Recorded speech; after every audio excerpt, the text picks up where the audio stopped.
Mahkamah Konstitusi menolak permohonan mantan narapidana korupsi tidak boleh ikut kontestasi pemilu. Oleh karena itu, terhadap ancaman pidana sebagai syarat tidak pernah melakukan tindak pidana korupsi, tindak pidana terorisme, tindak pidana makar, dan atau tindak pidana terhadap keamanan negara, sebagaimana petitum para pemohon menurut Mahkamah. Sesungguhnya hal tersebut telah diakomodir melalui syarat pencalonan butir I,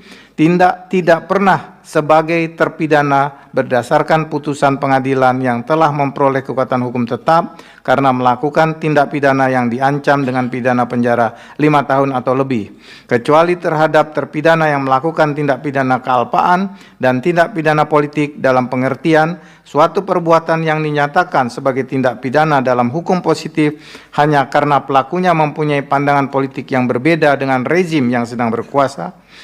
Dalam hal ini, amar putusan dimaksud tidak membedakan jenis tindak pidana yang dilakukan oleh mantan terpidana, baik berupa tindak pidana korupsi, tindak pidana terorisme, tindak pidana makar, maupun tindak pidana terhadap keamanan negara. Selanjutnya, putusan Mahkamah Konstitusi nomor 32,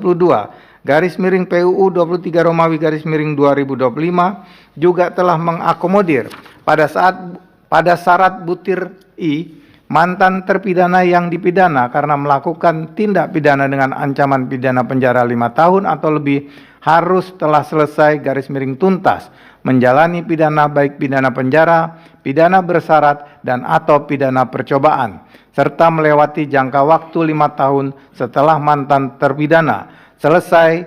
garis miring tuntas menjalani pidana dimaksud, dan seterusnya dianggap diucapkan.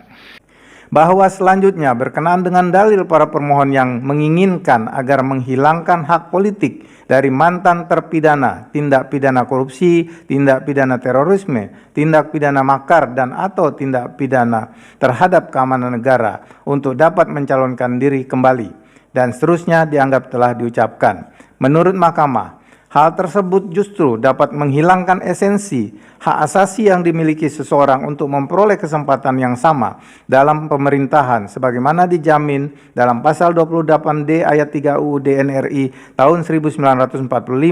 dan pasal 43 ayat 1 Undang-Undang Nomor 39 tahun 1999 tentang hak asasi manusia. Berdasarkan uraian pertimbangan hukum tersebut, menurut Mahkamah, dalil para pemohon adalah tidak beralasan menurut hukum. Amar putusan mengadili menolak permohonan para pemohon untuk seluruhnya. Demikian diputus dan rapat permusyawaratan hakim